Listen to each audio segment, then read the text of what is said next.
आज जब आदर ओके समय खत्म हो गया तो ये तो अपने खुशी के साथ अपने घर, तो भी इसके चेहरे पे खुशी नहीं थी क्योंकि उसको तो मरना ही था। और ये बेचारा हमान सर पे हाथ रखे हुए मुंह ढांप कर अपने घर चला गया। हालेलुया, अपने घर चला गया। और यहाँ पर लिखा है उसके मित्र फिर इकट्ठे हो गए, उसकी पत्नी भी आई उसके बीच में, मित्र भी आ गए और बोले बताओ, मैं तो सोचा था राजा मेरे साथ करेगा और इसने मोदगी के साथ किया। इसके बुद्धिमान मित्र और इसकी पत्नी ने कहा क्या क्या, सुनो यहां पर हम 12 पढ़ते हैं तो यहां पर लिखा है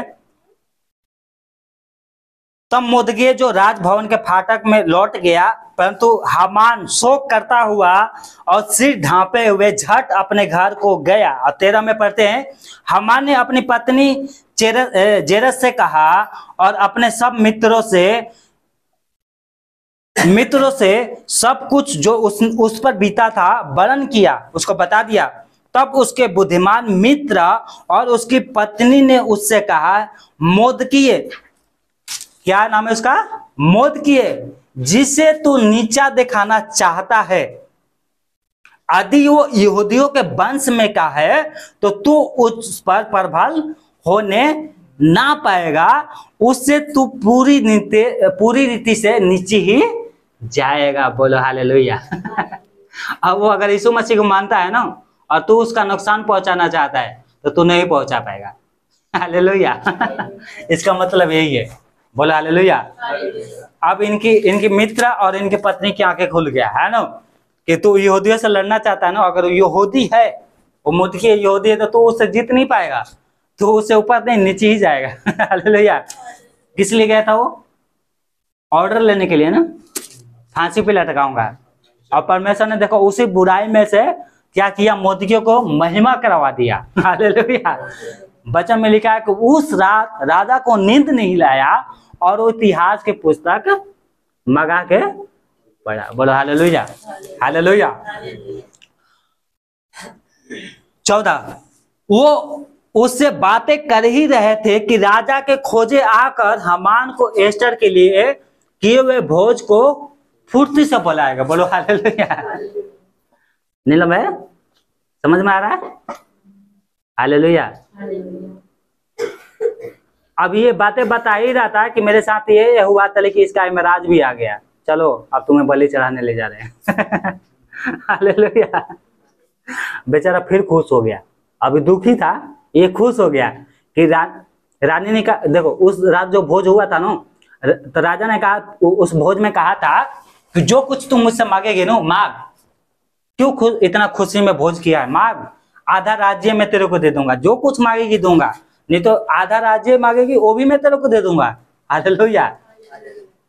राजा ने बोला जिस प्रकार से आप इस भोज में आएंगे, कल मैं फिर भोज करूंगी, शाम को आप फिर आना, उसी में मैं मांगूंगी। हालेलुया। हालेलुया। और ये इसके बीच में ये घटना घट गई है ना, और ये शोक कर रहा था अपने घर में, तलिक खोजा है आगे। बोले जाओ हामान को बुला के लेके आओ, भोज में आप आए, है ना। एक बार तो खाना खिला दिया, दूसरा बार भी खाना खिलाने जा रही थी। हालेलुया। ये बस पढ़ के खत्म करते हैं, ये खत्म होने वाला है। हालेलुया। और यहाँ पर लिखा है 7 को जब हम पूरे से पढ़ते हैं तो यहाँ पर लिखा है राजा हामान एस्तर रानी के भोज में, राजा और हामान और एस्तर रानी के भोज में आए। जो रानी ने भोज दिया था, राजा और हामान दोनों एस्टर के भोज में आए। राजा ने दूसरे दिन दाख मधु पीते पीते एस्टर से पूछा, हे एस्टर रानी, तेरा क्या निवेदन है, वो पूरा किया जाएगा। तू क्या मांगती है मांग, और आधा राज्य तक तुझे दे दिया जाएगा। एस्टर रानी ने उसे उत्तर दिया है, हे राजा, यदि तू मुझसे प्रसन्न है और राजा को ये स्वीकार हो तो मेरे निवेदन से मुझे और मेरे मांगने से मेरे लोगों को प्राण दान मिले। बोलो हालेलुया। हालेलुया। हालेलुया। इधर क्या क्या मिले, मुझे और मेरे लोगों को प्राण दान मिल जाए।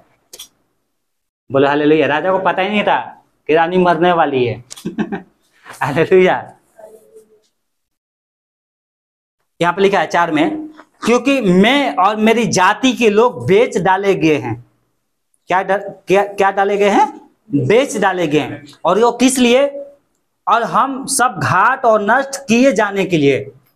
यदि वो हम केवल दास या दासी हो जाने के लिए बेच डाले जाते तो मैं चुप रहती, चाहे उस दासा में वो विरोधी राजा के हानि भर ना सकता। हालेलुया। ये क्या बोल रही है?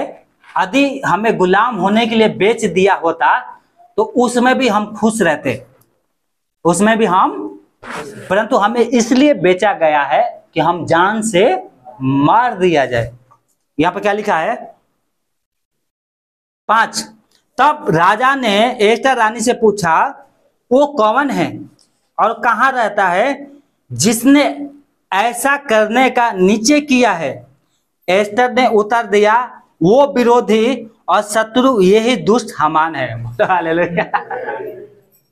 अब आंखें खोलिए इसकी कि एस्टर क्यों खाना खिला रही थी इतना। हालेलुया। अब देखो आगे क्या हो रखा है।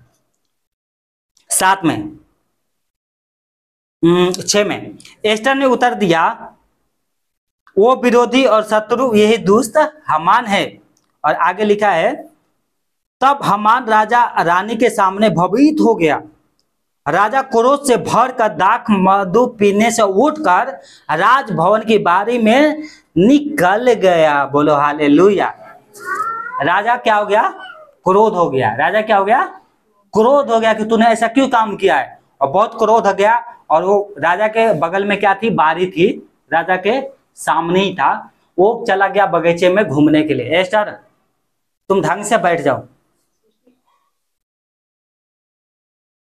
एस्टर का नाम ज्यादा आ रहा है ना? तेरा नाम सृष्टि है, और एक थप्पड़ लगेगा ना तो खूब ढंग से बैठ जाएगी। समझ गए? नहीं उठा के बाहर फेंके आएंगे। डिस्टर्ब कर रहे हो। तो क्या हुआ? यहां पर लिखा है राजा क्या कहां चला गया? बारी में। और यहाँ पे लिखा, और हामान ये देखकर कि राजा ने मेरी हानि ठान ली होगी, एस्टर रानी से प्राण दान मांगने को खड़ा हुआ। तब राजा राजभवन की बारी से दाख मधु पीने के स्थान में लौट आया।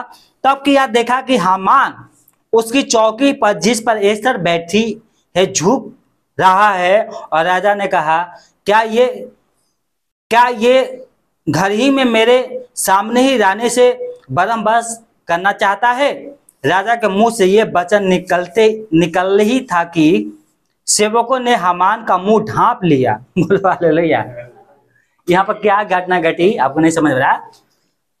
ये हामान ने सोच लिया कि अब राजा ने तो मुझे जान से मरवा ही दिया होगा, क्योंकि इतने गुस्से में तो वो गया है बगीचे में, जब आएगा तो ये मुझे मरवाएगा। तो ये रानी के सामने जिस बिस्तर पे राजा रानी सोया करते थे, जिस पे रानी सोया करती थी, उस बिस्तर पे वो बैठी हुई थी एस्टर रानी। और वो बिस्तर पे ऐसे झुक कर क्या कर रहा था? प्राण दान मांग रहा था। जब पीछे से राजा आया तो उसको लग रहा था ना कि एस्टर को क्या कर रहा है, ये जबरदस्ती कर रहा है। ऐसे उसको दिखाई दिया, मतलब जिस एंगल से देखा ना तो जैसा लग रहा है कि वो उसका बस तरफ पकड़ने की कोशिश कर रहा है, वैसे इसको दिखाई दिया। और ये और ज्यादा क्रोधित हो गया। और जो सेवक साथ में थे ना, अभी उसको मुंह से कुछ निकल ही वाला था, तली को उसकी मुंह ढांप दिए चादर से, जो कपड़े होता है ना उससे।